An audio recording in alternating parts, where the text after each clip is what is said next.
Hey Patreon backers, as always, thank you for supporting us directly on Patreon, and leave your questions for next week in the Patreon Discord. This is going to be our patrons Ask GN video. We've done about one of these for every Ask GN for I think the last 10 Ask GNs, so keep posting your questions there. Also, I'm wearing the new limited edition GN shirt. So this is an anniversary edition shirt that's been sort of meta because it's a 1-year anniversary of the 10-year anniversary edition shirt. So we made it silver foil. We're going to make a limited amount of these, and once they sell out, that's it. We're not making any more. So if you want to get one, grab it on store.gamesnexus.net. It's currently pre-order because we're trying to figure out how many of each size, obviously, we need, and then we're going to cut it off from there once we get a distribution. First question's from Nory, Baja Blast Freeze Shill, who says, your thoughts on all the new and creative monetization features YouTube has rolled out? I wasn't too super versed with these, and I saw BuildZoid ask the same question, and he said something like, what did I miss? And I think the response was channel support or membership fees, basically super chats for normal videos. I didn't know that was a thing. Some other stuff. Honestly, we're always interested, of course, in exploring new ways to make money so that we can continue to push the channel's growth, but they have to make sense and be worth our time. And Patreon's good because we get like 95% of the money or something like that. So when you give us money, it's actually going to us. YouTube's features, I like Super Chat a lot. I like the way it works, but they do take a 30% cut, which feels high. I know they're hosting content. It's really expensive to do that. Storage is expensive, but they also have normal ads. So it does feel a bit like, I don't know, it almost feels a little too much sometimes with what YouTube's doing. They kind of got on the bandwagon late. They see how much money Patreon's making now, and they were like, holy shit, we have to make some of that. And they're a bit late to it. So I'll read about them and, of course, consider them. But if we have existing avenues to make money in the same way, like donations or whatever, then we'll just keep going with ours. But always interested in it. Next one, and also very interested in this stuff because the more non-advertiser, as in ads I sell, ways we have to make money, the better. Because if it's AdSense ads, those don't make very much at all. It's like fractions of what a direct sale will make.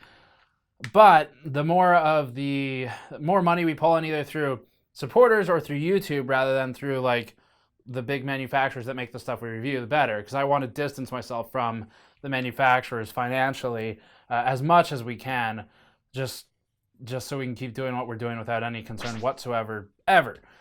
Next question, JeffM says, obviously you've recently revamped your sets to make a bit better use of limited space, but is moving to a larger space for studio something that is on the radar for the long term? The answer is yes, and I haven't disclosed this publicly yet, but consider yourselves the first to know, or among the first to know. We are in final negotiations on a potential lease. We're completely out of space here. I can't presently hire anyone else into my house because at this point I would be hiring strangers, and that's just kind of weird. Everyone who works for me now, I've known them through some other means outside of work previously, so it's getting different now that I need to hire outside. So yes, we're looking at spaces. I'm really excited about the one that we're probably going to sign if it goes through, if they don't get sick of me complaining about everything, because it'll give us way more options for expanding what we're doing. It is going to allow us to do things like more live streams. I'm hoping to be able to fly out some LN2 overclockers and do stuff there with LN2. So I'm really excited about it.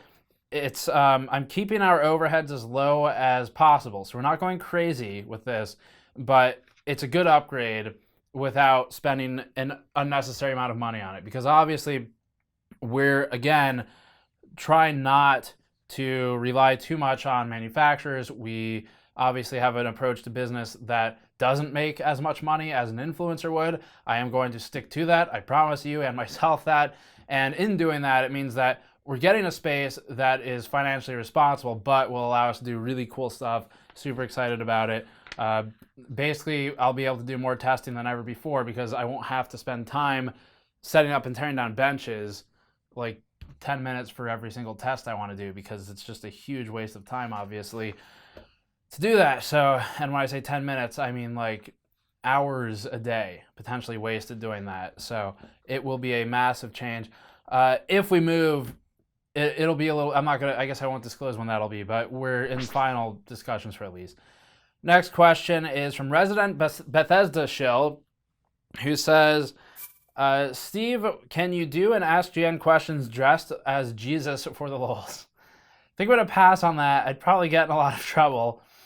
And I'm pretty sure I'd get in a lot of trouble from some people. Next one, TheLobsterHatMan.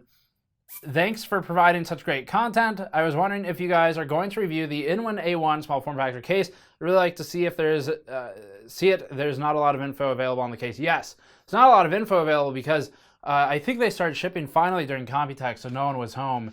And so they just shipped it to us a few days ago at the time of filming. By the time this goes live, we might even have it. So yes, I'm really excited about looking at that one because it fits our test bench pretty well. Not sure how it'll perform, but that's why I'm excited about it, because I could see it going either way. Next one, Nory Baja Blast Freeze Shill says, why can't you produce content as fast as we consume it? Buildzoid had a good point here, and I know it's kind of a joke question, but YouTube's interesting because if we push more than a video a day, it's Computex notwithstanding, it dilutes the viewership a lot. So this is why you see Linus and other big people like that splitting off multiple YouTube channels to address the content demand. We have the website, and I'm working on revamping the website in a serious fashion. So my hope is that we can push extra content from expanding the team or whatever to the website in article format and not have to make quite as many YouTube channels, but I am certainly open to it if it goes that way. But yeah, I mean, YouTube algorithm is penalizing for that kind of approach to content.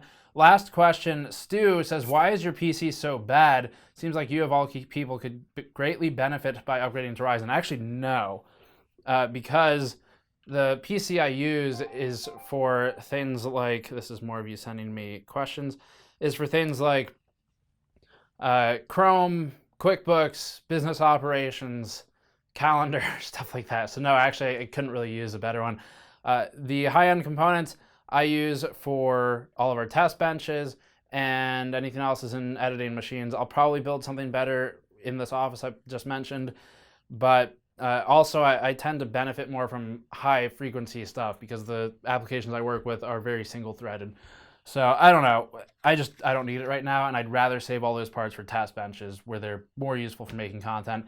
And then we have the editing machines, whatever. If I really wanted to play games, I could play it on a test bench. But the FX 8350 garbage CPU I have actually works fine for the most part for the stuff I do. So that's it for this one. Just a quick Patreon's Ask GN video.